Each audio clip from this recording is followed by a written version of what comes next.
আসসালামু আলাইকুম। এটিএন বাংলা সংবাদে সবাইকে স্বাগত জানাচ্ছি। আমি মারিয়া চৌধুরী। শুরুতেই সংবাদ শিরোনাম। জাতীয় নির্বাচনের আগে স্থানীয় সরকার ব্যবস্থাকে মজবুত করাই হবে কমিশনের প্রধান দায়িত্ব, বলছেন বিশেষজ্ঞরা। মাঠ পর্যায়ে সৃষ্টি হবে নতুন নেতৃত্ব। বর্তমান পরিস্থিতিতে সংবিধান সংশোধন বা পুনর্লিখনের সুযোগ নেই, বলছেন বিশেষজ্ঞরা। দলীয় দাসত্বের রাজনীতি বন্ধ না হলে টেকসই হবে না সংস্কার। জাতীয় নির্বাচন যত দেরি হবে পতিত স্বৈরাচারের ষড়যন্ত্র করার সুযোগ ততই বাড়বে, মনে করেন তারেক রহমান। সবাইকে ঐক্যবদ্ধ থাকার আহ্বান। শুনছিলেন সংবাদ শিরোনাম, এবার বিস্তারিত। জাতীয় নির্বাচনের আগে স্থানীয় সরকার ব্যবস্থাকে মজবুত করাই হবে নির্বাচন কমিশনের অন্যতম প্রধান কাজ। এর ফলে প্রান্তিক পর্যায় থেকে নতুন নেতৃত্ব উঠে আসবে বলে জানিয়েছেন নির্বাচন ব্যবস্থা সংস্কার কমিশনের সদস্য ডক্টর তোফায়েল আহমেদ। আগারগাঁওয়ে নির্বাচন ভবনে ইলেকট্রনিক মিডিয়ার সম্পাদকদের সঙ্গে মত বিনিময় সভায় এসব কথা বলেন তিনি। এ সময় সবার মতামতের ভিত্তিতে কার্যকর নির্বাচন ব্যবস্থার সুপারিশ করা হবে বলে জানান কমিশন প্রধান বদিউল আলম মজুমদার। এ সময় অংশগ্রহণমূলক এবং নিরপেক্ষ নির্বাচন আয়োজনের তাগিদ দেন মিডিয়ার প্রতিনিধিরা। রাসনা দাসের রিপোর্ট। নবনিযুক্ত প্রধান নির্বাচন কমিশনার ও অন্য 4 নির্বাচন কমিশনার শপথ নিচ্ছেন রোববার দুপুরে। তারপর আগারগাঁওয়ে নির্বাচন ভবনে বুঝে নেবেন তাদের দায়িত্ব। নতুন কমিশনের দায়িত্ব গ্রহণ নিয়ে নির্বাচন ভবনে চলছে নানা প্রস্তুতি। এমন অবস্থায় ধারাবাহিক সংলাপের অংশ হিসেবে টেলিভিশনের জ্যেষ্ঠ সাংবাদিকদের সঙ্গে মতবিনিময় করে নির্বাচন ব্যবস্থা সংস্কার কমিশন। দীর্ঘ সময় বৈঠক শেষে নিজেদের প্রস্তাবনা তুলে ধরেন সাংবাদিক প্রতিনিধিরা। যারা নির্বাচনের কারচুপির সাথে জড়িত শুধুমাত্র রিটার্নিং অফিসার থেকে নয়, শুধু সরকারের প্রধান বা সরকারের অন্যান্য পর্যায় থেকে নয়, এখন নির্বাচন কমিশনে যারা দায়িত্ব পালন করবেন তাদেরকেও শাস্তির আওতায় আনতে হবে। ভবিষ্যতে এই সংস্কার প্রস্তাবগুলো যাতে পরবর্তী সরকার যে নির্বাচনের মাধ্যমে ক্ষমতা আসে তারা যাতে বাস্তবায়ন করে। সংসদ নির্বাচনের আগে স্থানীয় নির্বাচন পরিচালনা করে নতুন কমিশনের সক্ষমতা অর্জনের উপর তাগিদ দেন অনেকে। আমরা দেখলাম যে এবারে ঠিক ওই আগের কোটাতেই একটা নির্বাচন কমিশন ফর্ম হয়েছে। 3 জন আমলা, 1 জন সামরিক কর্মকর্তা আর আরেকজন হচ্ছে বিচার বিভাগ থেকে, আর 1 জন তো নারী প্রতিবার থেকে এবারও আছে। রাষ্ট্রপতি তার বিবেচনায় যে 5 জনকে যোগ্য মনে করেছেন তাদেরকে নিয়োগ দিয়েছেন। এখানে একটা সিস্টেম করা উচিত যে ইন্টারভিউ কেন হলো না। তবে নির্বাচন দেওয়ার আগে সংসদীয় পদ্ধতির আদলে স্থানীয় সরকার ব্যবস্থার কাঠামোগত পরিবর্তন করার কথা বলেন ডক্টর তোফায়েল আহমেদ। এতে করে একই দিনে স্থানীয় সরকারের সব নির্বাচন আয়োজনের পরামর্শ তার। লোকাল গভর্নমেন্ট ইলেকশন আমরা চাই, অবশ্যই আগে চাই, আগে হলে অনেক সুবিধা আছে, কিন্তু আগে করতে গেলে যদি আপনি সংস্কার না করেন তাহলে সংস্কার চিরদিনের জন্য চলে যাবে। সবার মতামতের ভিত্তিতে কার্যকর নির্বাচন ব্যবস্থার সুপারিশ করা হবে বলে জানান কমিশনের প্রধান বদিউল আলম মজুমদার। ওনাদের কেউ কেউ বলছেন কোনো নির্বাচনই যেন পরোক্ষ না হয়, প্রত্যক্ষ হয়, প্রত্যেকের কনস্টিটিউয়েন্সি থাকে, এবং রাষ্ট্রপতি নির্বাচন সরাসরি হওয়ার কথা বলেছেন। তারপরে স্থানীয় সরকার নির্বাচন নির্দলীয় হওয়ার এবং সংসদীয় পদ্ধতিতে নয়। এছাড়া বিকেলে নির্বাচন ভবনে সংস্কার কমিশনের সাথে মতবিনিময় করে নারী প্রতিনিধিদের একটি দল। রাসনা দাস, এটিএন বাংলা, ঢাকা। দলীয় দাসত্বের রাজনীতি বন্ধ না হলে সংবিধান সংস্কার করেও লাভ হবে না বলে মত সাবেক আইন প্রণেতাদের। গণপরিষদ বা সংসদ না থাকায় সংবিধান সংশোধন বা পুনর্লিখনের সুযোগ নেই জানিয়ে বিশেষজ্ঞরা বলেন, গ্রহণযোগ্য নির্বাচন আয়োজনে তত্ত্বাবধায়ক সরকার ব্যবস্থা ফিরিয়ে আনাই হবে মূল চ্যালেঞ্জ। রাজধানীতে সংবিধান সংস্কার বিষয়ক এক গোল টেবিল বৈঠকে এসব কথা বলেন তারা। মিজান শাহজাহানের রিপোর্ট। এখন যদি দেশে ইমার্জেন্সি দিতে হয়, Bangladesh centre for governance and development ও ঢাকা ইন্টারন্যাশনাল ইউনিভার্সিটির যৌথ উদ্যোগে এই গোলটেবিল বৈঠক। এতে অংশ নিয়ে সাবেক সংসদ সদস্য ব্যারিস্টার শামীম হায়দার পাটোয়ারি বলেন, সংবিধানের মৌলিক কাঠামো বাতিল করতে গিয়ে দেশকে গৃহযুদ্ধের দিকে ঠেলে দেওয়া যাবে না। নতুনভাবে সংবিধান লেখার মতো ঐক্যমত এই মুহূর্তে দেশে নাই। সংবিধানে অনেক জিনিস কাঠামোগতভাবে ডিফেক্টিভ না, প্র্যাকটিসে গিয়ে ডিফেক্টিভ হয়েছে, কিন্তু সংবিধানে অসংখ্য ভালো জিনিস আছে। নতুন করে লিখতে গেলে সেই ভালো জিনিসগুলো হয়তো চলে যাবে। বিপ্লবী সরকারের সামনে সংবিধান আঁকড়ে ধরে থাকার বাধ্যবাধকতা নেই বলে মনে করেন রাষ্ট্রবিজ্ঞানী নুরুল আমিন ব্যাপারী। বিপ্লবী সরকারের যে সাহস প্রয়োজন সেই সাহসটা মনে হয় পাচ্ছে না। আর আমি দুঃখিত, আমি বিএনপির নামই বলি, বিএনপি এলোমেলো যেভাবে কথা বলা শুরু করছে, বিএনপি নিকট থেকে আমি এটা আশা করি নাই। কারণ প্রেসিডেন্টকে নির্লজ্জভাবে সমর্থন দেয় কিভাবে বলেন? বিএনপি দলীয় সাবেক সংসদ সদস্য ব্যারিস্টার রুমিন ফারানা বলেন, সংসদীয় পদ্ধতিতে অতীতের কোনো রাষ্ট্রপতি মেরুদণ্ড সোজা করে কাজ করতে পারেননি। রাষ্ট্রপতি আর প্রধানমন্ত্রীর ক্ষমতার ভারসাম্যের কথা বলি, চুপ্পু আর হাসিনার ক্ষমতার ভারসাম্য হইলে কি বা যায় আসে? মানে চুপ্পুর পক্ষে কি হাসিনাকে কন্ট্রোল করা সম্ভব? যারা যারা বাংলাদেশে যখন যখন রাষ্ট্রপতি হয়েছেন পার্লামেন্টারি সিস্টেমে, তারা কি ন্যূনতম কোনো স্বাধীন মত বা স্বাধীন সত্তার কোনো প্রমাণ প্রকাশ রাখতে পেরেছেন? পারেন নাই। বদরুদ্দোজা চেষ্টা করেছিল, he had to leave his office. July বিপ্লবের আগের রাজনীতির ধারা বদলে দিতে না পারলে 24-এর আন্দোলনের সুফল জনগণ পাবে না বলে মত বক্তাদের। বাকি অনুচ্ছেদগুলো অ্যামেন্ডমেন্ট করা যাবে। মিজান শাহজাহান, এটিএন বাংলা, ঢাকা। যদি রেফারেন্ডাম হয়। জাতীয় নির্বাচন যত দেরি হবে, গণ আন্দোলনে ক্ষমতা হারানো স্বৈরাচার দেশি বিদেশি প্রভুদের নিয়ে তত বেশি ষড়যন্ত্র করার সুযোগ পাবে বলে আশঙ্কা প্রকাশ করেছেন বিএনপির ভারপ্রাপ্ত চেয়ারম্যান তারেক রহমান। চুয়াডাঙ্গা জেলা বিএনপির সম্মেলনে ভার্চুয়ালি যুক্ত হয়ে তিনি বলেন, জনগণের নির্বাচিত প্রতিনিধি ক্ষমতায় আসলে কেবল জন আকাঙ্ক্ষা অনুযায়ী সব সংস্কার বাস্তবায়ন সম্ভব হবে। বিস্তারিত জানাচ্ছেন কামরুজ্জামান রাজীব। দীর্ঘ 14 বছর পর চুয়াডাঙ্গা জেলা বিএনপির কাউন্সিল উপলক্ষে নেতাকর্মীদের মিলন মেলায় পরিণত হয় জেলা টাউন ফুটবল মাঠ। দ্বিবার্ষিক এই সম্মেলনের উদ্বোধন করেন বিএনপি মহাসচিব মির্জা ফখরুল ইসলাম আলমগীর। সম্মেলনে তৃণমূলের নেতাকর্মীরা তাদের অভাব অভিযোগের কথা তুলে ধরে বিগত আন্দোলনে মাঠ পর্যায়ে অবদান রাখা নেতাকর্মীদের মূল্যায়নের দাবি জানান। এ সময় বিএনপি মহাসচিব মির্জা ফখরুল ইসলাম আলমগীর বলেন, চতুর্মুখী ষড়যন্ত্র নস্যাৎ করতে হলে নির্বাচনের বিকল্প নেই। দেশকে সংকটমুক্ত করতে সঠিক পথে থেকে তরুণদের নেতৃত্ব দিতে হবে। এই চক্রান্ত ষড়যন্ত্রকে মোকাবেলা করতে পারে একমাত্র জনগণ, আর সেই জনগণের প্রতিনিধিত্ব পার্লামেন্টই পারে, তাকে সুষ্ঠুভাবে সামনের দিকে এগিয়ে। সম্মেলনে ভার্চুয়ালি যুক্ত হয়ে প্রধান অতিথির বক্তব্য রাখেন বিএনপির ভারপ্রাপ্ত চেয়ারম্যান তারেক রহমান। তিনি বলেন, মানুষের রাজনৈতিক ও অর্থনৈতিক মুক্তি বাস্তবায়ন করতেই নির্বাচন প্রয়োজন। অন্তর্বর্তী সরকার নিরপেক্ষ নির্বাচন করতে পারলে নতুন সংসদ জন আকাঙ্ক্ষা অনুযায়ী প্রয়োজনীয় সংস্কার বাস্তবায়ন করতে পারবে। উপদেষ্টা যে সকল সংস্কারের কথা বলছেন, সকল সংস্কারের বাস্তবায়ন একমাত্র সম্ভব, সূচনাও একমাত্র সম্ভব, বাস্তবায়ন করাও একমাত্র সম্ভব শুধুমাত্র একটি প্রকৃত নির্বাচনের মাধ্যমে। যদি প্রকৃত জনপ্রতিনিধিরা নির্বাচিত হয় তাহলেই একমাত্র সম্ভব। সেজন্যই আমরা বলছি, রাজনৈতিক দলগুলো বলছে কেন দেশে নির্বাচন প্রয়োজন। তিনি বলেন, নির্বাচন দিতে যত দেরি হবে ষড়যন্ত্রের পরিধি ততই বাড়বে। পতিত স্বৈরাচার বসে নেই, সরকারকে ব্যর্থ করতে তারা চক্রান্ত অব্যাহত রেখেছে। তাই অনতিবিলম্বে নির্বাচন প্রয়োজন।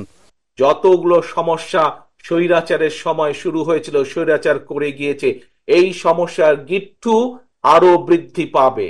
একমাত্র একটি নির্বাচনের মাধ্যমে সম্ভব ধীরে ধীরে পর্যায়ক্রমিকভাবে দেশের সমস্যাগুলোর সমাধান করা। বিএনপির প্রতি জনগণের প্রত্যাশার কথা স্মরণ করিয়ে দিয়ে তারেক রহমান বলেন, আগামী জাতীয় নির্বাচন সহ সামনে কঠিন সময় অপেক্ষা করছে, তাই সবাইকে ঐক্যবদ্ধ থাকতে হবে। কামরুজ্জামান রাজীব, এটিএন বাংলা।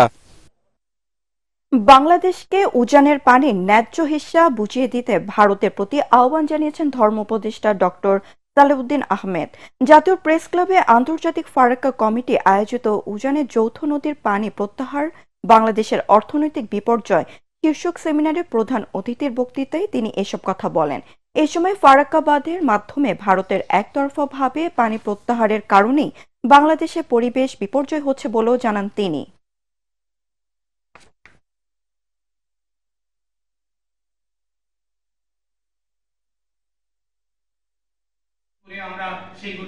পানির ব্যাপারে ফারাক্কা শুধু না, 54টা নদী অভিন্ন যেন আমরা এখন ন্যায্য হিসেবে পাই, সময় মতো ন্যায্য হিসেবে আমাদেরকে দিতে হবে। এটা আমরা এসে করব, ওদেরকে কনভিন্স করব, প্রয়োজন হলে আমরা অন্য আন্তর্জাতিক ফোরাম থেকে। বিগত সরকারের আমলে জাতীয় ঐক্য না থাকায় রোহিঙ্গা সংকট সমাধান করা সম্ভব হয়নি বলে মন্তব্য করেছেন পররাষ্ট্র উপদেষ্টা তৌহিদ হোসেন। রাজধানীতে রোহিঙ্গা সমস্যা নিয়ে জাতীয় সংলাপে তিনি বলেন, আগামী এই সংকট আরও গভীর আকার ধারণ করতে যাচ্ছে।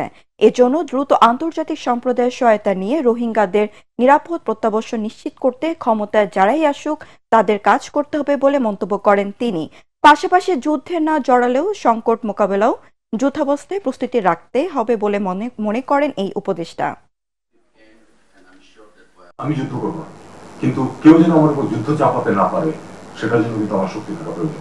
অবশ্যই নেগোশিয়েট করতে হবে, কিন্তু পাশাপাশি ন্যাশনাল কনসেনসাস আনফরচুনেটলি কখনোই ছিল না।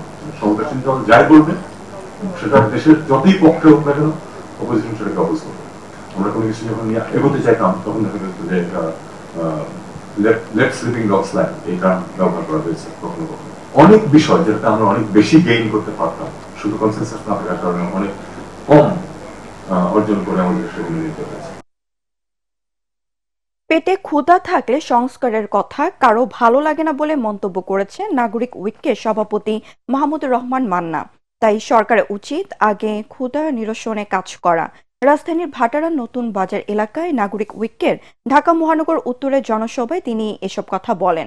শেখ হাসিনার সরকার জনগণের কল্যাণের জন্য কখনো কাজ করেনি বলেও অভিযোগ করেন তিনি। দেশের 18 কোটি মানুষের মধ্যে 6 কোটি মানুষের কোনো আয় নেই দাবি করে মান্না বলেন, যদি নাগরিক ঐক্য ক্ষমতায় যেতে পারে তাহলে দেশের প্রতিটি দরিদ্র পরিবারকে মাসিক ভিত্তিতে আর্থিক সহযোগিতা দেওয়া হবে। এই সরকার সংস্কারের কাজ কত ভালোভাবে করতে পারবেন সেইটা আমাদের দেখতে হবে। কিন্তু আমি মনে করি সংস্কার তো আর চাপিয়ে দেওয়া যাবে না। জোর করে বলবেন দেখি এই তুমি 8টার সময় ঘুমাবে, এতেই তোমার করলেন, আমার 8টায় ঘুম ধরে না, জোর করে বলে লাভ হবে? অতএব আমাকে এই ব্যাপারে ধীরে ধীরে অভ্যস্ত করতে হবে। সংস্কারও এরকম কিছুই করা যাবে না যা জোর করে চাপিয়ে দিতে পারবে। ফ্যাসিস্টের মাস্টারমাইন্ড শেখ হাসিনা ও আওয়ামী লীগের মুখে গণতন্ত্র মানায় না, কারণ তারা গণতন্ত্রকে হত্যা করেছে বলে মন্তব্য করেছেন জামায়াতে ইসলামীর সেক্রেটারি জেনারেল অধ্যাপক মিয়া গোলাম পরোয়ার। মানিকগঞ্জ জেলা জামায়াতে ইসলামী কর্মী সম্মেলনে তিনি এই মন্তব্য করেন। জামায়াতে ইসলামীর কেন্দ্রীয় নির্বাহী পরিষদ সদস্য অধ্যক্ষ মোহাম্মদ ইজ্জত আলী, ঢাকা উত্তর অঞ্চল টিম সদস্য মাওলানা দেলোয়ার হোসেন ও মানিকগঞ্জ জেলা জামায়াতের আমির হাফিজ মাওলানা কামরুল ইসলাম সম্মেলনে বক্তব্য রাখেন। রাজধানীর উত্তরায় দিয়াবাড়ি ঢাকা বোট ক্লাবে বিশেষ মেলার আয়োজন করেছে ইভেন্ট অর্গানাইজার মরিচবাতি, যেখানে সবচেয়ে বেশি অংশ নেন নারী উদ্যোক্তারা। প্রতিটি স্টলে ছিল শিশু ও নারীদের সাজসজ্জা ও বর্ণিল পোশাকের বাহারি সম্ভার। ক্রেতাদের আকর্ষণ করতে স্টলগুলোতে ছিল বিশেষ ছাড়। আয়োজকরা জানান, 2022 সালে যাত্রা শুরু করা এই সংগঠনটি সফলতার সাথে বিভিন্ন ইভেন্ট আয়োজন করে আসছে। এই সময় মরিচবাতি পরিচালক আমিনা ইয়াসমিন, মুশফিকা চৌধুরী ও শাকিলা আক্তার অন্যদের মধ্যে উপস্থিত ছিলেন।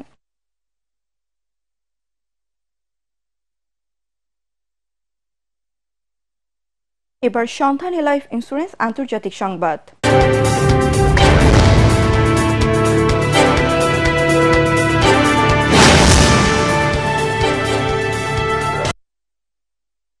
ইতিহাসের সবচেয়ে ধনী ব্যক্তি হিসেবে রেকর্ড গড়লেন মার্কিন ব্যবসায়ী ইলন মাস্ক। বর্তমানে তার মোট সম্পদের পরিমাণ 334.3 বিলিয়ন মার্কিন ডলার। এর আগের রেকর্ড ছিল 320.3 বিলিয়ন ডলার। আন্তর্জাতিক সংবাদ মাধ্যমগুলো বলছে, ডোনাল্ড ট্রাম্পের জয়ের পর টেসলার শেয়ারের দাম 40% বেড়েছে, যা 3 বছরের মধ্যে সর্বোচ্চ। এছাড়া তার কৃত্রিম বুদ্ধিমত্তা AI প্রতিষ্ঠান XAI এর শেয়ারের দাম বেড়েছে 60%। এছাড়া মহাকাশ কোম্পানি স্পেস এক্সের শেয়ার মূল্য 42% বেড়েছে। অন্যান্য সাহিত্য পুরস্কার 1431 পেলেন নূরে জান্নাত ও নুসরাত নসরিন। জাতীয় জাদুঘরের কবি সুফিয়া কামাল মিলনায়তনে কথা সাহিত্যের জন্য নূরে জান্নাত এবং কবিতায় নুসরাত নসরিনের হাতে সম্মাননা স্মারক তুলে দেওয়া হয়। এ সময় অতিথিরা বলেন, আর্টিফিশিয়াল ইন্টেলিজেন্স বা ChatGPT যতই শিল্প সাহিত্য ক্ষেত্রে ব্যবহার করা হোক না কেন, মানুষ সাহিত্য চর্চার মাধ্যমে যে আবেগ ও অনুভূতি প্রকাশ করে ChatGPTর পক্ষে তা সম্ভব নয়। অনুষ্ঠানে সভাপতিত্ব করেন অনন্য সম্পাদক তাসমিমা হোসেন। সম্পাদনা প্রাপ্তদের সাহিত্য নিয়ে আলোচনা করেন কবি ও কথাসাহিত্যিক ঝর্ণা রহমান এবং কথাসাহিত্যিক হামিম কামরুল হক। এবার পার্টেক্স খেলার খবর।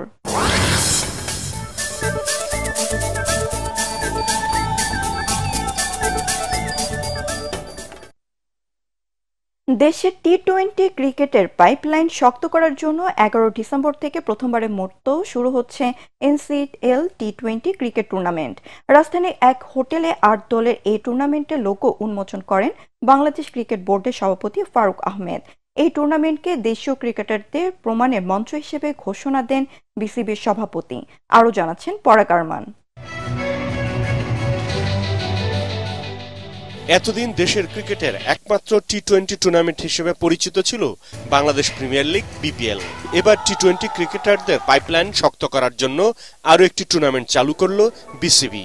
জমকালো আয়োজনে এনসিএল টি-20 টুর্নামেন্টের উদ্বোধন শেষে বিসিবি সভাপতি ফারুক আহমেদ বলেন, স্থানীয় ক্রিকেটারদের নিয়ে এখন থেকে প্রতিবার এই টুর্নামেন্ট আয়োজন করা হবে। যদিও এটা একমাত্র কারণ, আরো কারণ আছে, বাট এটা একটা অন্যতম কারণ। আমরা দায়িত্ব নেওয়ার পর সিদ্ধান্ত নিয়েছি বিপিএল এর বাইরে কমপক্ষে একটা টি-22 ফরম্যাটের টুর্নামেন্ট আয়োজন করব। এখন থেকে প্রতি বছরই বিপিএল এর আগে মাঠ এভাবে গড়াবে, যেখানে অংশ নেবে শুধুমাত্র স্থানীয় ক্রিকেটাররা।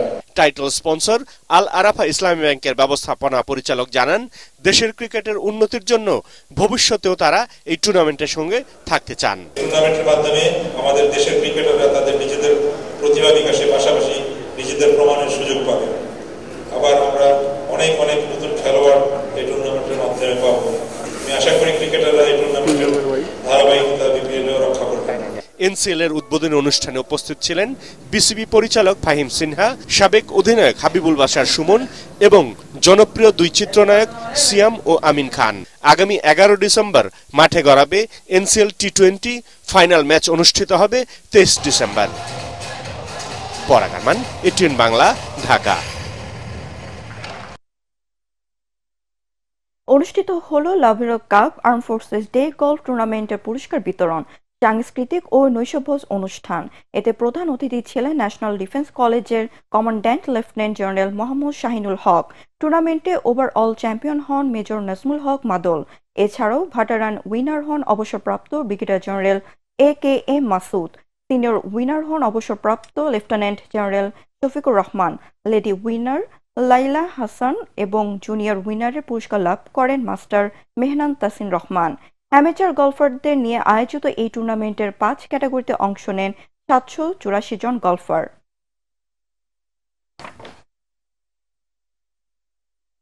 শেষ করার আগে সংবাদ শিরোনাম আরও একবার। জাতীয় নির্বাচনের আগে স্থানীয় সরকার ব্যবস্থাকে মজবুত করাই হবে কমিশনের প্রধান দায়িত্ব, বলছেন বিশেষজ্ঞরা। মাঠ পর্যায়ে সৃষ্টি হবে নতুন নেতৃত্ব। বর্তমান পরিস্থিতিতে সংবিধান সংশোধন বা পুনর্লিখনের সুযোগ নেই, বলছেন বিশেষজ্ঞরা। দলীয় দাসত্বের রাজনীতি বন্ধ না হলে টেকসই হবে না সংস্কার।